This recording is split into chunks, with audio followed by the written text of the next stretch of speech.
Hello guys, अस्सलाम वालेकुम। कैसे हैं आप? आज फिर हाजिर हूँ ईयरली फोरकास्ट और मौशियत के बारे में, इकोनॉमी के बारे में एक इंफॉर्मेटिव वीडियो लेके आपके सामने हाजिर हूँ। आज फिर हम प्रोफेसर इरफान फानी साहब के साथ मिलके जापानीज येन के ऊपर वीडियो बना रहे हैं, जो कि हमारा एक फेवरेट पेयर है और इसके ऊपर हम अपनी लाइव स्ट्रीमिंग में ट्रेड करवाते ही रहते हैं। सो आज हम जानने की कोशिश करेंगे कि माशी तौर पे जो मजबूत ममालिक हैं वो टॉप 5 ममालिक कौन कौन से हैं और उनमें जापान का कौन सा नंबर है और क्या माशी तरक्की में जापान आगे बढ़ रहा है या पीछे आ रहा है, और रिसेंटली जापान को किस मुल्क ने पीछे छोड़ दिया है, और अगर किसी मुल्क ने पीछे छोड़ा है तो वो कौन सा मुल्क है और जापान की इस तनज़ली की वजह क्या है। और आज की इस वीडियो में जापानीज इंडेक्स के चार्ट के और डॉलर इंडेक्स के चार्ट का मैं मुआवजा करूंगा आपके सामने, और इसके साथ साथ मैं अपना टेक्निकल एनालिसिस करूंगा और प्रोफेसर इरफान फानी साहब अपना माशी यानी कि जियोपॉलिटिकल और जियोग्राफिकली इसको एनालाइज करेंगे।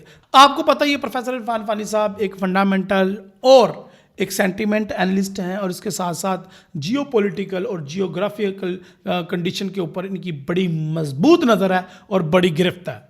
इसलिए आज का ये टॉपिक डायरेक्टली रिलेटेड है प्रोफेसर इरफान फानी साहब के साथ, और वो अपनी सलाहियतों से हमें बताएंगे कि वो जापानीज येन को आने वाले दिनों में कहाँ पे देख रहे हैं, क्या जापानीज येन को बाय करना का एक अच्छा टाइम है या अभी वो टाइम नहीं आया और जापानीज येन अभी मजीद तनज़ली का शिकार रहेगा। प्रोफेसर इरफान फानी साहब अपना तज्जिया पेश करेंगे और मैं अपने टेक्निकल एनालिसिस आपके साथ शेयर करूंगा। तो आज की वीडियो इंफॉर्मेशन से भरपूर होने वाली है। अगर आप इस वीडियो को देख लें पूरा, तो पूरा साल जापानीज येन के ऊपर ट्रेड करने में आपको कोई मसला नहीं होगा, और स्पेशली जो रिवेंज ट्रेडिंग करते हैं, जो रिवर्स ट्रेड करते हैं, उससे भी इंशाल्लाह आप बाज आ जाएंगे और आपको ट्रेंड का भी पता चल जाएगा और इंशाल्लाह आपको बड़ा मजा आएगा। इस वीडियो को देखने के बाद आपकी जो जापानीज येन को देखने की अप्रोच है वो चेंज हो जाएगी। सो देर किस बात की, आज की इंफॉर्मेशन, अर्निंग और लर्निंग से भरपूर वीडियो को स्टार्ट करते हैं। My name is Nawaz, welcome to forex-ustad.com।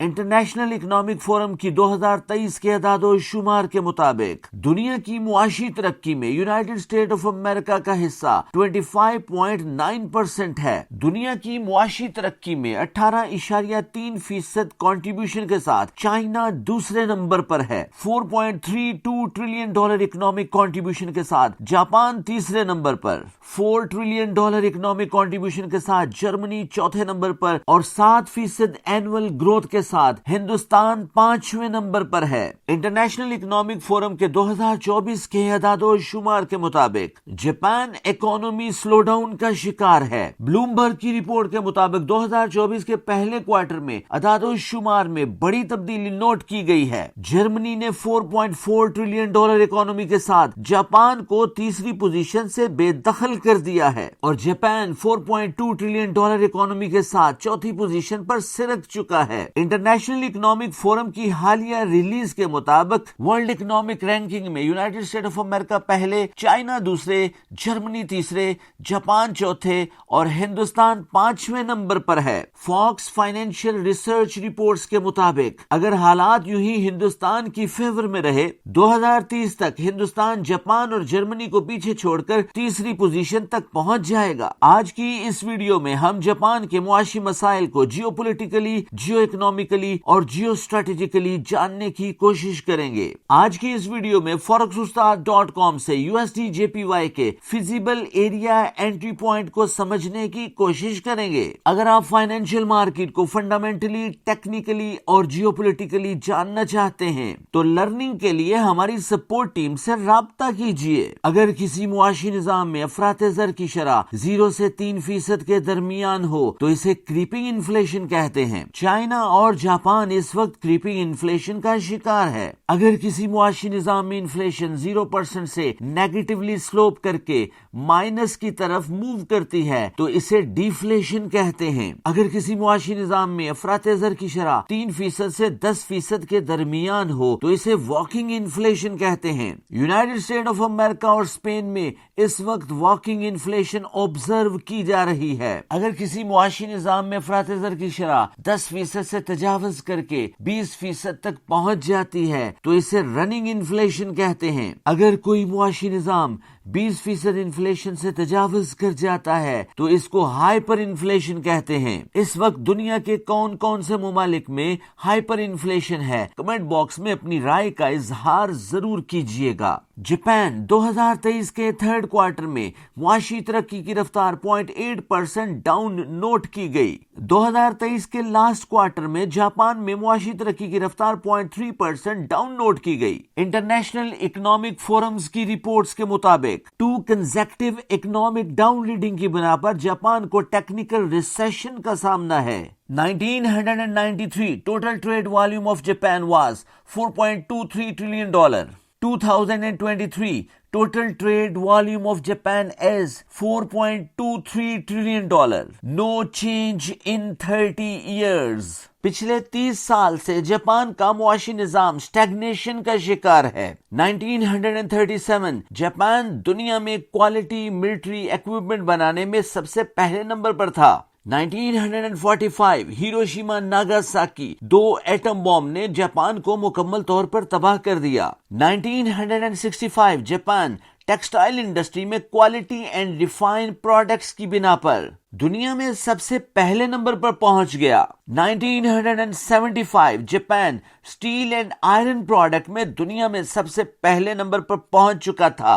1975 से 1993 तक जापान की ऑटोमोबाइल इंडस्ट्री ने दुनिया में तहलका बर्पा कर दिया। 1998 Russia crisis, 2006 and 7 United States of America and Japan real estate crisis, 2008 Lehman Bank crisis और वर्ल्ड रिसेशन ने जापान की तरक्की को रोक दिया। दुनिया की चौथे नंबर की बड़ी इकोनॉमी जापान और दुनिया की 7वें नंबर की बड़ी इकोनॉमी यूनाइटेड किंगडम पिछले 2 क्वार्टर से जीडीपी ग्रोथ डाउन ट्रेंड का शिकार है। पिछले 2 क्वार्टर से जीडीपी डाउन ट्रेंड का शिकार होने की बिना पर टेक्निकली रिसेशन का शिकार है। इकोनॉमिस्ट की रिपोर्ट के मुताबिक आने वाले दिनों में टेक्निकल रिसेशन वर्ल्ड रिसेशन का बायस बन सकती है। जनवरी 2024 जापान पीएमआई डाटा 50.2 ऑब्जर्व किया गया। मैन्युफैक्चरिंग पीएमआई डाटा और सर्विस पीएमआई डाटा ने इकोनॉमिक रिपेयर के साइंस दिए, लेकिन अभी बहुत कुछ होना बाकी है। इंटरनेशनल बैंकिंग काउंसिल के मुताबिक फिजिबल एरिया ऑफ इन्फ्लेशन 1.5 से 2.5% है। जापान का मुआशी निजाम पिछले कई सालों से 0% से 2% इन्फ्लेशन के दरमियान मूव करता है। जापान का मुआशी निजाम पिछले कई क्वार्टर से तफरीते जर का शिकार है।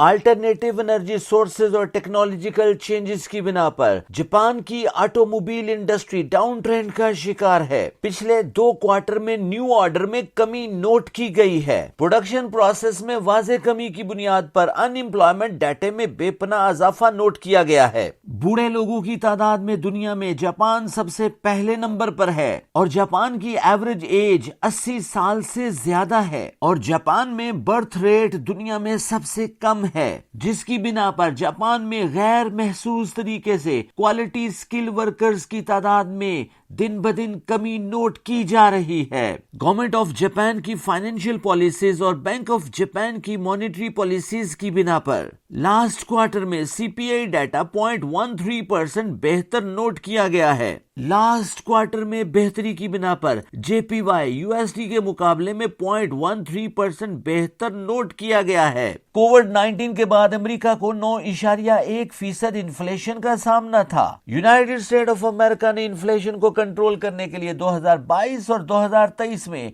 इंटरेस्ट रेट को 11 मर्तबा हाइक किया और अमेरिका आहिस्ता आहिस्ता अपने 2% इन्फ्लेशन टारगेट की तरफ बढ़ रहा है और 2024 की पहली एफएमसी मीटिंग में federal reserve bank of America के प्रेसिडेंट जे पॉवेल ने इंटरेस्ट रेट को पॉज किया। जे पॉवेल ने अपनी ऑफिशियल कमेंट्री में कहा कि हम critically and carefully 2% inflation rate की तरफ बढ़ रहे हैं और हमें इंटरेस्ट रेट को कट करने की कोई जल्दी नहीं है। फेड वॉच टूल के मुताबिक मार्च 2024 में इंटरेस्ट रेट पॉज प्रोबेबिलिटी 97% है। 2024 के फर्स्ट क्वार्टर में डॉलर इंडेक्स में मजबूती नोट की गई है। यूएसडी जेपीवाई वॉल्यूम 4.904 के नोट किया गया। प्रीवियसली यूएसडी जेपीवाई की कीमत 150.686 नोट की गई। डे रेंज यूएसडी जेपीवाई 150.529 से 150.686 तक ट्रेड हुआ। लास्ट 52 वीक्स के दौरान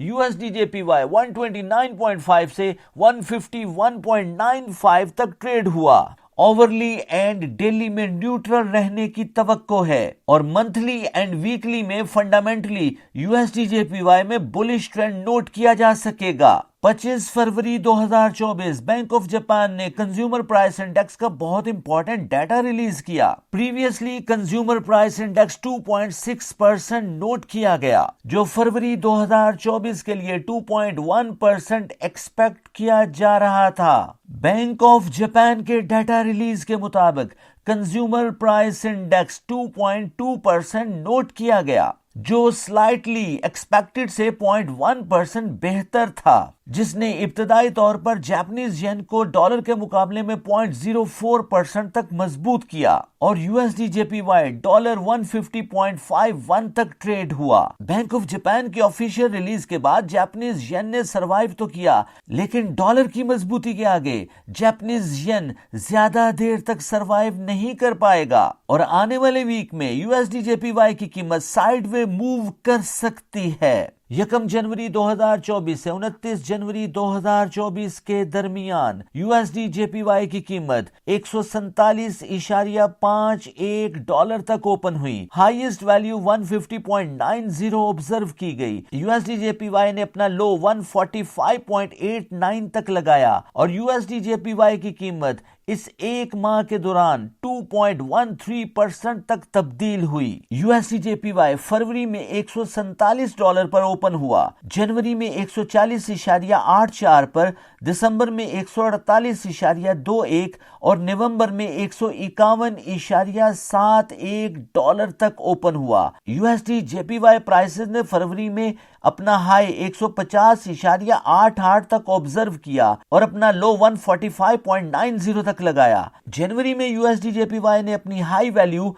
148.82 तक और लो वैल्यू 140.81 तक ऑब्जर्व की। दिसंबर में यूएसडी जेपीवाई ने 148.35 तक अपना हाई और 140.25 तक अपनी लो वैल्यू ऑब्जर्व की। यूएसडी जेपीवाई आने वाले हफ्ते में 148.7 से 152.42 के दरमियान ट्रेड हो सकता है और आने वाले हफ्ते में यूएसडी जेपीवाई ओवरबॉट एरिया में दाखिल होने के बाद अपना ट्रेंड रिवर्स कर सकता है। वीकली चार्ट के अकॉर्डिंगली यूएसडी जेपीवाई की 10 candle moving average 150 point observe की जा सकती है। $152 लेवल को अचीव करने के लिए यूएसडी जेपीवाई को 150.9 और 151.42 रेजिस्टेंस को अबूर करना होगा और इन लेवल को अचीव करने के लिए यूएसडी जेपीवाई को 149.9 और 149.12 सपोर्ट की जरूरत होगी और आने वाले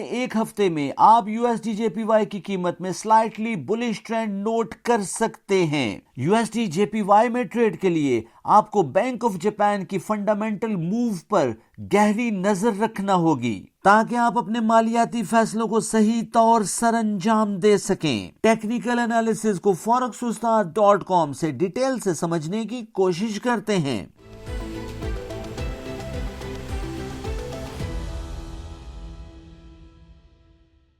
welcome back guys on computer screen. और अब हम देखते हैं कि जापानीज येन का इंडेक्स क्या कहता है, यूएसडी जापानीज येन और बाकी यूएसडी जेपीवाई के रिलेटेड पेयर्स के अंदर कौन कौन सी अपॉर्चुनिटीज़ हैं। प्रोफेसर इरफान फानी साहब ने जो आपको बताई हैं बातें, वो सारी किताबी बातें या फिर एक बड़े प्योर किस्म के ऑथेंटिक किस्म के एनालिसिस हैं जिनको हम सेंटिमेंट एनालिसिस और फंडामेंटल एनालिसिस कहते हैं। अभी जो मैं चीज़ें आपके साथ शेयर करूंगा वो प्योरली टेक्निकल एनालिसिस है और मैं अपने टेक्निकल्स के बिहाफ पे ही बात करूंगा और मैं अपने टेक्निकल्स के बिहाफ पे आपको बताऊंगा कि आने वाले साल के अंदर आपको कौन कौन सी अपॉर्चुनिटीज़ मिल सकती हैं, आने वाले दिनों में या आने वाले वीक्स में या आने वाले मंथ्स में आपके पास कौन कौन सी अपॉर्चुनिटीज़ हैं जैपनीज येन को लेके। सबसे पहले मैं आपको हिस्टोरिकल चार्ट दिखाना चाहता हूँ जैपनीज येन का। ये जो मेरे पास इंडेक्स ओपन है ये 2000 से लेके अभी तक है, यानी कि पिछले 4-5 साल का डाटा मेरे पास है, इससे ज़्यादा डाटा मेरे पास नहीं है। तो अगर मैं देखूं तो 2020 से लेके अभी तक जैपनीज इंडेक्स मुसलसल गिर रहा है और अभी तक भी ये क्वार्टर बाय क्वार्टर का है, तो अभी तक इसमें कोई भी मुझे स्ट्रेंथ का एलिमेंट नज़र नहीं आ रहा, ना ईयरली में, ना 6 मंथ में, ना क्वार्टर में। ये क्वार्टर का चार्ट है, क्वार्टर में भी कोई नहीं। तो ये 2024 का फर्स्ट क्वार्टर क्लोज होने में 27 दिन बाकी हैं। और ये मंथली का चार्ट है, मंथली के अंदर भी मुझे कोई रिवर्स सीन नज़र नहीं आ रहा। हाँ, एक मंथली में रिवर्स सीन नज़र आया था मुझे, वो नज़र आया था नवंबर के महीने में।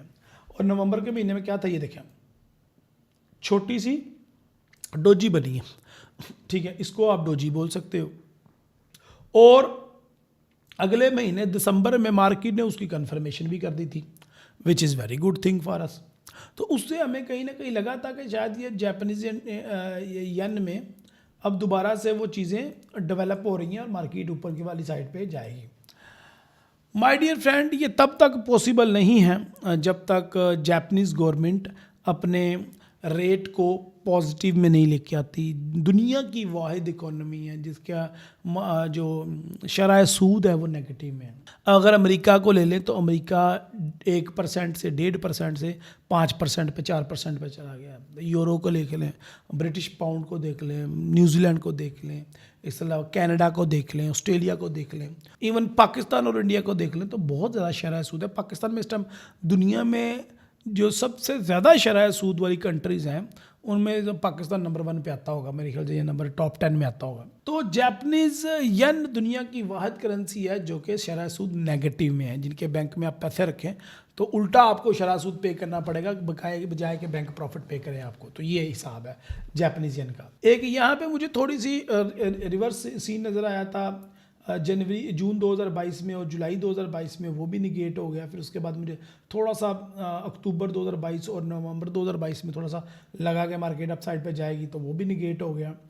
इसी तरीके से अब ये डोजी और उसके बाद उसकी कन्फर्मेशन और उसके बाद मुसलसल मार्केट 2 महीनों से डाउन मूव कर रही है। तो कहीं ना कहीं इस महीने अगर ये मार्केट लेवल ब्रेक कर देती है, मैं लेवल आपको लगा कर दिखा देता हूँ, अगर वो मार्केट लेवल ब्रेक नहीं करती तो कहीं ना कहीं हमें लगता है कि मार्केट के अंदर अपसाइड पे जाने के चांसेस बन सकते हैं।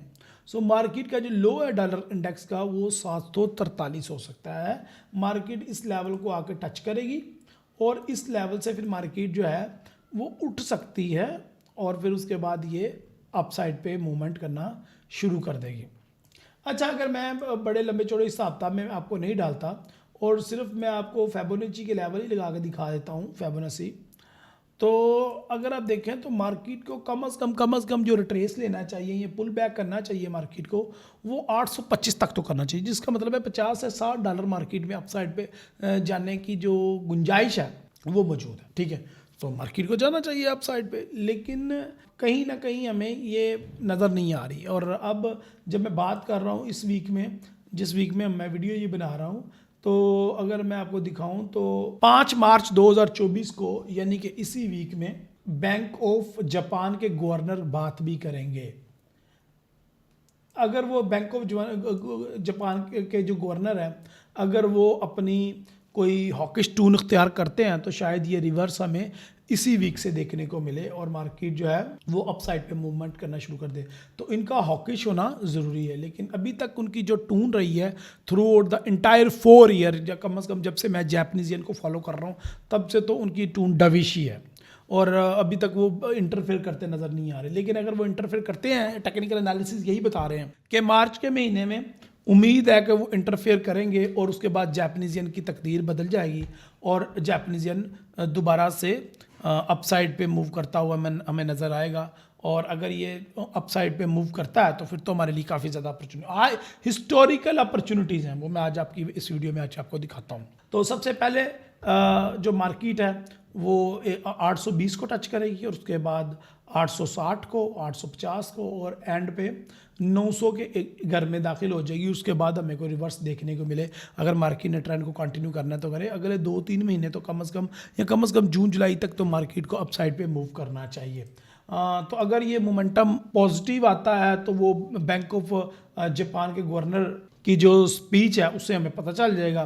तो फिर उसके बाद हम आपको बताएंगे कहाँ कहाँ पे अपॉर्चुनिटीज़ हैं। अभी मैं आपको दिखा देता हूँ। Opportunity number 1, USD Japanese yen अगर आप देखें तो इंटायर नवंबर दिसंबर से अपसाइड पे जाना शुरू हुआ, बल्कि उससे भी पहले अगर देखें तो ये अपसाइड पे ही मूव कर रहा है 2020, यानी कि 2020 से आपका जो 10 ईयर यील्ड गिर रहा है और 2020 से ही ये यूएसडी जापानीज येन अपसाइड पे मूव कर रहा है, ठीक है। और 2021 से 2020 के एंड में और 2021 के स्टार्ट में ये अपसाइड पे जाना शुरू हुआ। पिछले 4 साल से ये मुसलसल बुलिश जा रहा है, मुसलसल बुलिश जा रहा है। अब कहीं ये जो जाके ये डबल टॉप सी कंडीशन बनी हुई है आपके सामने और मार्केट अपने हिस्टोरिकल लेवल्स पे है। ये नहीं जी, ये एक तो ये हो गया और सेकंड आपका जो बन रहा है वो अब ये बन रहा है जहाँ पे मार्केट अभी इसी टाइम है। तो कहीं ना कहीं हमें नज़र आ रहा है कि ये मार्केट का डबल टॉप बन रहा है और मार्केट इसको अब रिटेस्ट करने के लिए आ रही है। ये देखें ये इसको रिटेस्ट करने के लिए आ रही है, जिस तरह जापानीज येन के इंडेक्स में नहीं था उस तरीके से मार्केट आ रही है नीचे। फिर तो ये हमें नज़र आ रहा है कि ये चीज़ें तो जो चीज़ें हम एक्सपेक्ट कर रहे थे वो तो हमें कहीं ना कहीं यूएसडी जापानीज येन में भी नज़र आ रही हैं। अच्छा, जब मैं आपको एक और मज़े की चीज़ सिखा देता हूँ, अगर आप इतनी दिलजमी से ये वीडियो देख ही रहे हैं तो हाँ, ये लो फिर ट्रिक ले लो। आज आपको एक चीज़ नहीं सिखा देते हैं। Double top, double bottom, triple top, triple bottom में क्या फ़र्क है और क्या एक ये हाई लगा, एक ये हाई लगा तो ये तो डबल टॉप हो गए, और क्या ये जो हाई लगेगा तो क्या ये ट्रिपल टॉप बन जाएगा? नहीं, ये आज आपको सिखाने लगा हूं मैं। देखिए माय डियर फ्रेंड, जो ये हाई लगा था ना, ये लगा था आपका अक्टूबर 2022 में और दोबारा जो हाई मार्केट ने उसी लेवल पे लगाया तो अक्टूबर 2023 में लगाया। अब हमें ये बात समझ आई कि इन दोनों हाइज के दरमियान पूरा 1 साल का फर्क है। तो यहाँ पे तो मार्केट अक्टूबर, नवंबर, दिसंबर 4 महीने के अंदर अंदर मार्केट वापस ऊपर आ गई। तो इसको हम बोलते हैं रिटेस्टिंग। क्या बोलते हैं? शाबाश, बोलो तो सही, कमेंट में लिखो, कमेंट में बोलो। तो इसको बोलते हैं रिटेस्टिंग, रिटेस्टिंग, रिटेस्टिंग। और अगर ट्रिपल टॉप बनना हुआ तो वो सेम यही एरिया रिपीट होगा अक्टूबर 2024 में। ये लें, अगर ट्रिपल टॉप की डेफिनेशन में आना है तो ट्रिपल टॉप की डेफिनेशन में ये साल 2024 यानी कि अक्टूबर 2024 में जब मार्केट इस लेवल पे आएगी तो ट्रिपल टॉप बन जाएगा, तो हम कहेंगे ट्रिपल टॉप। अब मार्केट इसको टच कर रही है तो it's not triple top, it's called confirmation, it's called testing. जब मार्केट को पैटर्न बनाती है तो उस पैटर्न को दोबारा टेस्ट किया जाता है, उस पैटर्न को दोबारा कंफर्म किया जाता है कि यस, ये जो मेरी मूवमेंट पीछे बनी है उसको मैं कंफर्म करती हूँ, अब तुम सेल कर लो। तो इसको नेक लाइन भी बोलते हैं। तो मार्केट अपनी नेक लाइन को टेस्ट करती होती है। तो आज माशाल्लाह आपने एक नई चीज़ सीख ली। ये सबक अपने पास लिख लें, बल्कि कोई महंगा सा पेन होना चाहिए आपके पास, कोई महंगी सी डायरी होनी चाहिए, उस पर लिखने वाली बात है। या फिर सोने का अगर आपके पास पानी है तो उससे बात लिखें। ये गोल्डन रूल है ये, ठीक है। और इसको अगर अपने अपना लिया तो भाई आप तो कभी ज़िंदगी में धोखा ही नहीं खाओगे, आपको तो हमेशा प्रॉफिट ही होगा इंशाल्लाह। तो यहाँ पे भी हमें एक हिस्टोरिकल लो नज़र आ रहा है। अब ये मंथली चार्ट है, इसको महीना 1-1.5 महीना ऊपर नीचे हो सकता है। और अगर आज जो स्पीच हो रही है, बैंक ऑफ गवर्नर जो बात करने वाला है, अगर वो उस तरीके की बात कर देता तो जनाब यहाँ से फिर हम इसको सेल में देखेंगे यूएसडी जापानीज येन को इधर से, और 155 से या 100 कम अज़ कम 151 से हम इसको सेल करेंगे लॉन्ग टर्म के लिए, और कम अज़ कम 128 को या 125 को हम टारगेट करेंगे। ठीक है, तो इस तरीके की ट्रेड होगी। सिमिलरली सेम ट्रेड आपको मिलेंगी, इस चार्ट के अंदर काफ़ी ज़्यादा हिस्ट्री मौजूद है, और ये जो चार्ट है मुझे बता रहा है कि इसमें यूरो जापानीज येन अभी मज़ीद अपसाइड पे जा रहा है। अच्छा, इसके अंदर अपनी यूरो की स्ट्रेंथ भी शामिल हो सकती है या यूरो की वीकनेस भी शामिल हो सकती है। तो ये तो बता रहा है कि मार्केट अभी 168 पे जाएगी, यानी कि यूएसडी जापानीज येन में हम जहाँ पे मार्केट है यहाँ से भी सेल कर सकते हैं, इसे $1-2 ऊपर जाए वहाँ से भी सेल कर सकते हैं, लेकिन यूरो जापानीज येन कह रहा है कि नहीं बाबा, नहीं नहीं नहीं नहीं नहीं नहीं, अभी नहीं। जो तूने हिस्टोरिकल सेल करना है तो उसके लिए फिर कम से कम ये लेवल देखो तुम, तो उसके लिए कम से कम भी जो मार्केट कह रही है वो कह रही है कि इस लेवल को आप टेस्ट होने दें 167 पॉइंट समथिंग। अच्छा, ये लेवल भी ऐसा वैसा लेवल नहीं है, ये लेवल पीछे इसके काफ़ी ज़्यादा हिस्ट्री मौजूद है। ये देखें,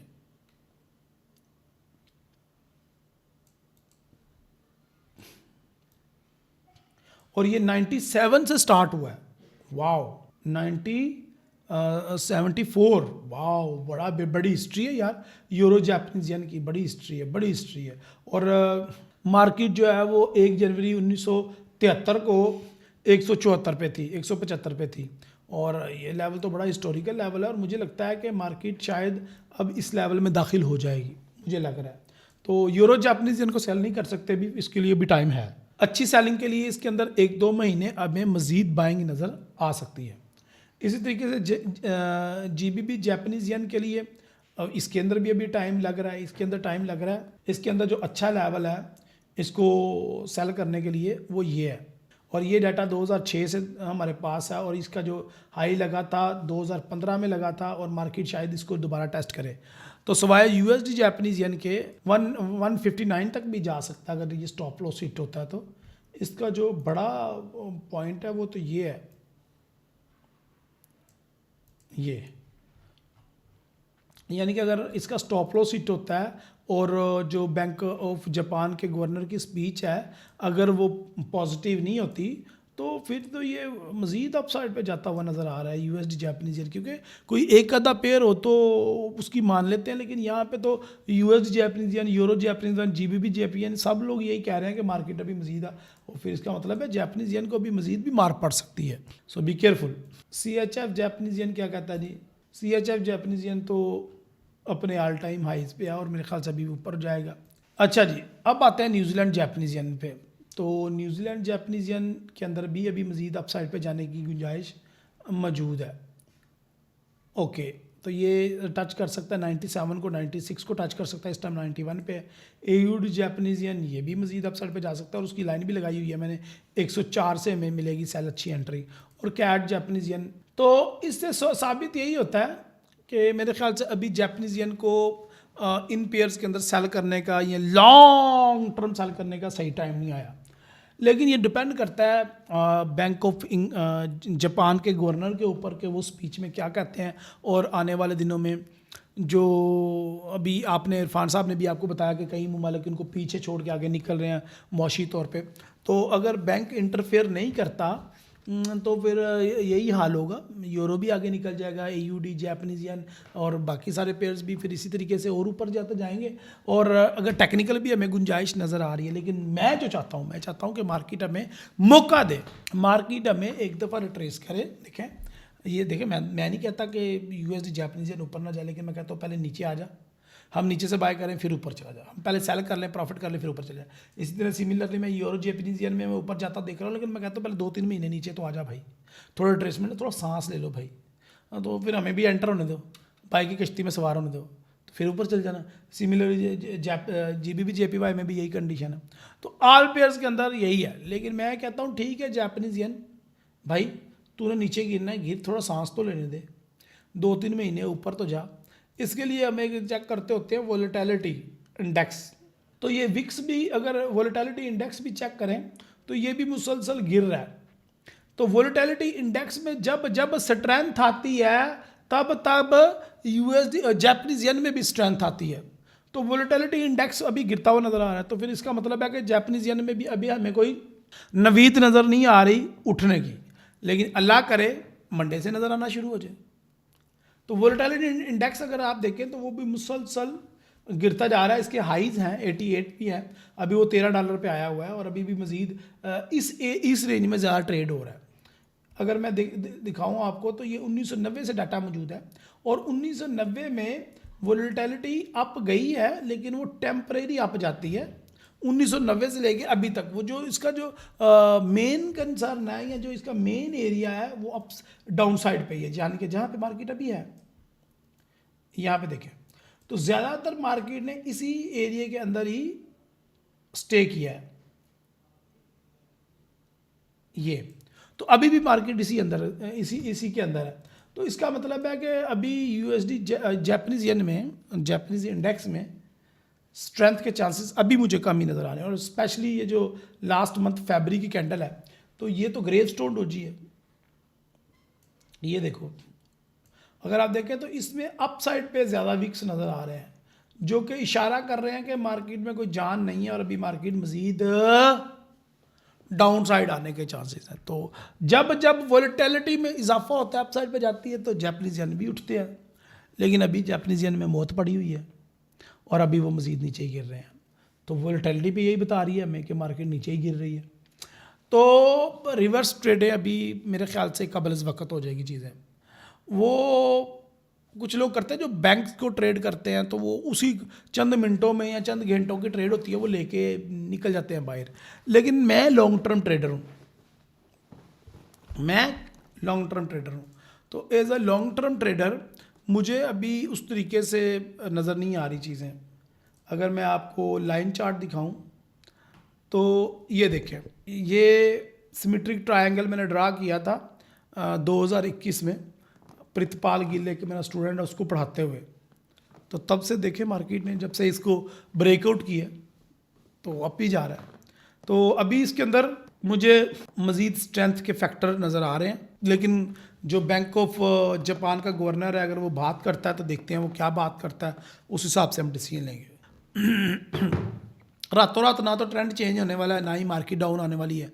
तो इस बात का यकीन रखें कि जब मार्केट नीचे जाना स्टार्ट होगी तो आपको बता के ही जाएगी और हम इसको देख लेंगे। ये लाइन चार्ट है और लाइन चार्ट में अभी तक मुझे कोई वीकनेस नज़र नहीं आ रही और मुझे यूँ महसूस हो रहा है कि शायद अभी मार्केट ने मज़ीद अपसाइड पे मूव करना है।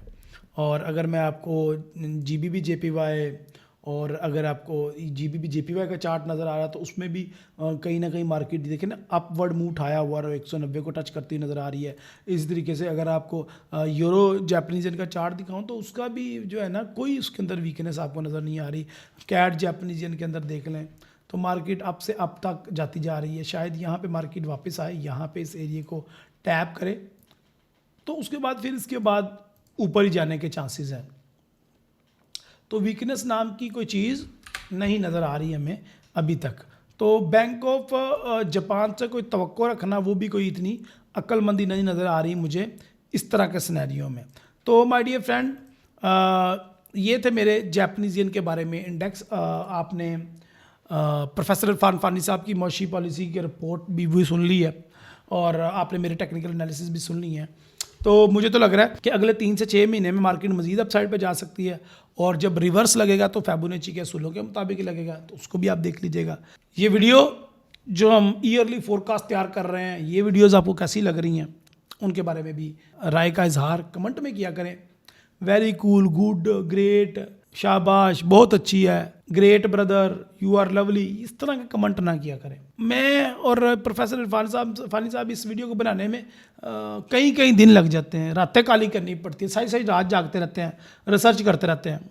तो आप लोग खुदा के बंदों को कमेंट लिखने में भी कंजूसी करते हो हैं। आप लोग वेरी गुड, ओके, ग्रेट ये लिख के बाद और 2 मिनट रुको तो सब्र तो करो भाई, थोड़ा सा आर्टिकल लिख दो, उस पर थोड़ा सा डिटेल में अपना कमेंट लिख दो ताकि आप पढ़ने वाले को मज़ा आए कि वाकई यार आप लोगों ने हमारा कंटेंट देखा, आपको पसंद आया, ये खूबियाँ, ये खामियाँ और ये आपका पॉइंट ऑफ व्यू है।